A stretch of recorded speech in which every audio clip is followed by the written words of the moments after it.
esse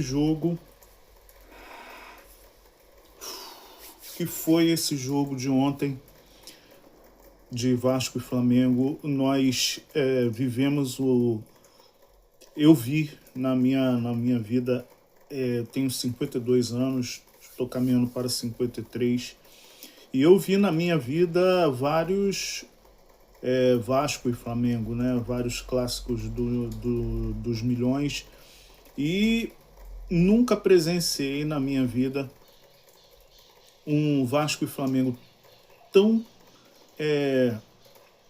desigual, porque eu já vi o Vasco com times inferiores bater o Flamengo várias vezes e vice-versa.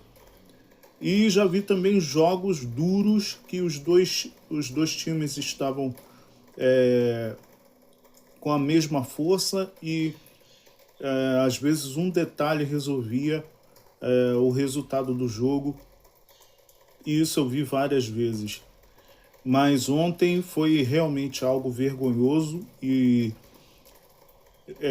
eu assim não esperava a falta de atitude, a falta de hombridade, a falta de brio, a falta mesmo de culhão dos jogadores do Vasco. Ficou algo nítido, o medo e a falta de vergonha na cara de vários jogadores, tirando dois ou três que você via assim que entenderam que é um clássico de total rivalidade, em que todos o jogador de futebol, seja ele brasileiro ou estrangeiro, que tem noção, que tem ideia do que é um Vasco e Flamengo, ele gostaria de estar em campo e vestir pelo menos uma das camisas e poder aí estar nesse clássico e dar o seu melhor, porque sabe que é um clássico que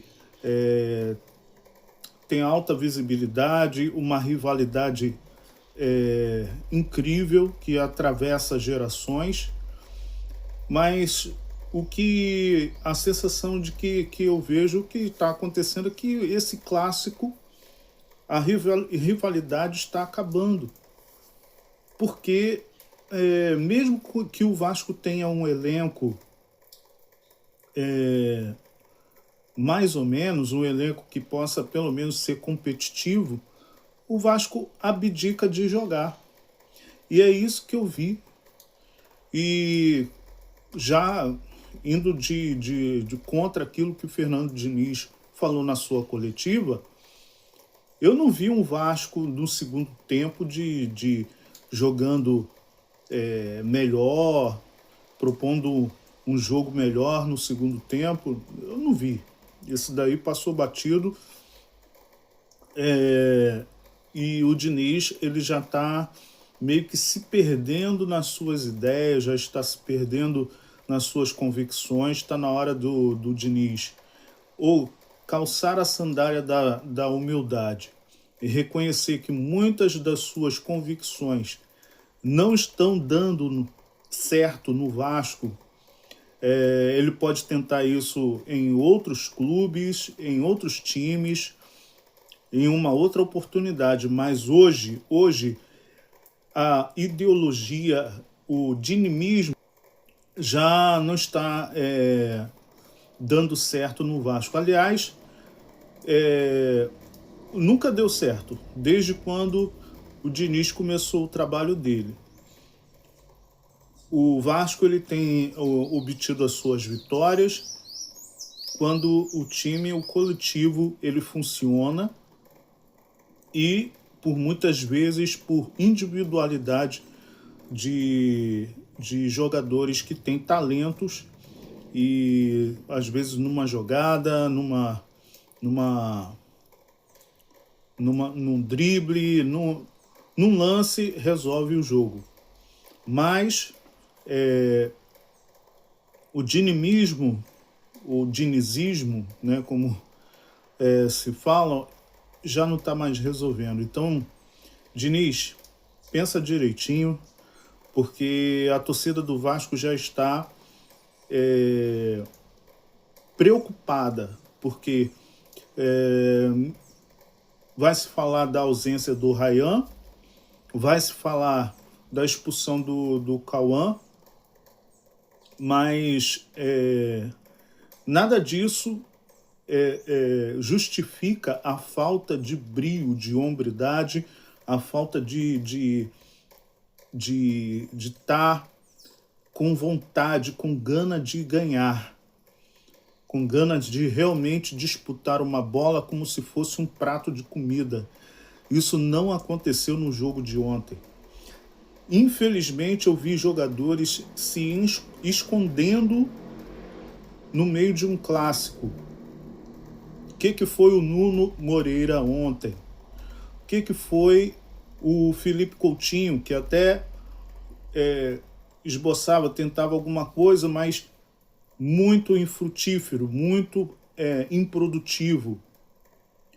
O que foi ontem o PH? O PH que teve um momento do jogo ontem, um lance que, pelo amor de Deus, gente, eu falei, pronto, acabou. Me deu vontade de desligar a televisão e parar de ver, porque eu entendi que o Vasco não queria jogar. O Vasco saiu pela esquerda, aliás, pela sua direita, foi atacando, foi passando as linhas até chegar perto da área do Flamengo. Quando estava chegando na grande área do Flamengo, eu falei, pô, vamos ver o que vai desenrolar aí agora, um ataque, né? Vamos ver a finalização, o que eles vão arrumar. O Piton, simplesmente, ele tocou, olhou para o lado, olhou para o outro, tocou a bola para trás, eu não me lembro o jogador, desse daí já tocou ali pro Cauã, o Cauã já tocou, a bola foi voltar lá pro Léo Jardim, porque o time não tinha ninguém lá na frente da área do Flamengo para fazer jogadas. O que está acontecendo, gente? É um clássico. Os jogadores tinham que estar super pilhados. E aí, quando acontece aquele lance do Cauã Barros, que ele faz realmente aquela falta, de início eu pensei que não tinha sido falta, eu fiquei muito revoltado, mas vendo o lance por outro ângulo, eu vi que realmente o Cauã, ele tocou na panturrilha do jogador do Flamengo, ele fez a falta de propósito, sendo que não foi com intensidade, mas ele fez eu vou chamar de inocência, para não chamar de outra coisa, ele fez isso na frente do juiz. Aí o juiz não pensou duas vezes, né? Porque se essa falta fosse inversa, se o jogador do Flamengo tivesse atingido o jogador do Vasco, todo mundo há de concordar que essa cartão vermelho não iria sair.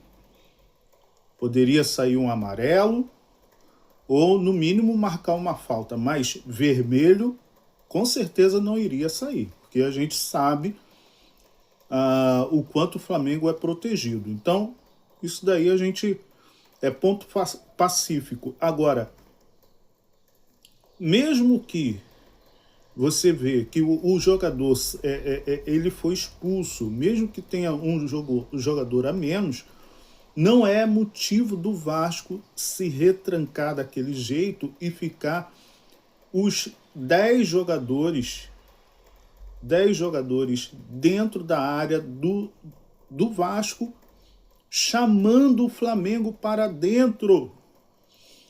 Gente, foram 31 finalizações para o Flamengo e uma para o Vasco.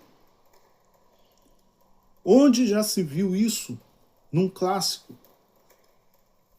Em que sempre times que estavam em inferioridade, seja numérica, seja de qualidade, encontraram se superar suas dificuldades, porque a importância de ganhar um Vasco e Flamengo e poder aí consolidar. Quem ganha sai bem do clássico. E outra, era importantíssimo o Flamengo ganhar esse clássico, porque eles estavam numa situação desesperadora. Tanto é que mudaram todo o seu planejamento. Nós vimos no primeiro tempo uma avalanche de gols perdidos pelo Flamengo, porque eles queriam matar o jogo de uma vez só ali no primeiro tempo e quase conseguiram, se não fosse o melhor jogador em campo, que é o nosso goleiro Léo Jardim. A nossa defesa muito confusa, jogadores errando passe de 2 metros, um ataque que não existiu. O GB, a única oportunidade que o GB teve para fazer o gol e sairmos na frente, o GB desperdiçou. Mas a gente dá aquela colher de chá, vamos dizer, releva, porque é menino, tá com uma grande missão agora de estar na vaga que era do Ryan. A cobrança tem sido grande, mas isso é Vasco, filho. Isso é Vasco, o GB. Se você não entender a importância de você marcar um gol num clássico Vasco e Flamengo, meu filho, dá lugar para outro. Se você não aguentar essa pressão, não faça isso com você. Dá lugar para outro, porque a sua chance, a sua oportunidade, a sua hora vai chegar. Se não for no Vasco, vai ser em outro clube, eu não sei. Mas se você não está aguentando pressão, dá lugar para outro. Porque tem um bocado de moleques aí que estão querendo estar no seu lugar e querendo ser o próximo Ryan da vez. Então, mas a gente releva, beleza. O destaque também positivo, né? Andrés Gomes, que dispensa comentários, o único jogador que eu vi com disposição, gana, raça, tentando fazer alguma coisa. Foi um pecado aquela bola não ter entrado, e eu tenho minhas dúvidas se realmente ele estava impedido naquela bola na trave. Mas o Andrés Gomes, para mim, depois de Léo Jardim, é o segundo melhor jogador que esteve aí em campo pelo Vasco. Agora, inadmissível. A gente tem que repensar todo o planejamento do Vasco, qual o esquema tático que o Vasco realmente quer implantar, quais são as pretensões do Vasco para este ano. Estão chegando reforços. O Rinestrosa vai chegar agora aí nessa semana, junto com o Brenner. O Diniz, ele tem uma missão de fazer esse time jogar, mas não só jogar. O time tem que suar 1 litro de sangue todos os jogos, porque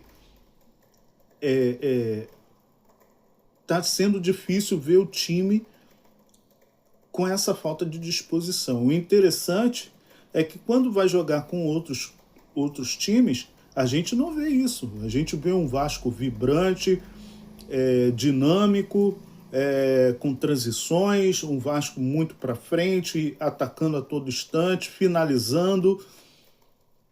E hoje, que era para realmente, hoje não ontem, né? Que era para realmente a gente poder ver um Vasco desta maneira, a gente viu um Vasco covarde e com, como diz o Dieguinho do canal Futebolaço, ele foi muito feliz nessa analogia. Ele falou que o jogador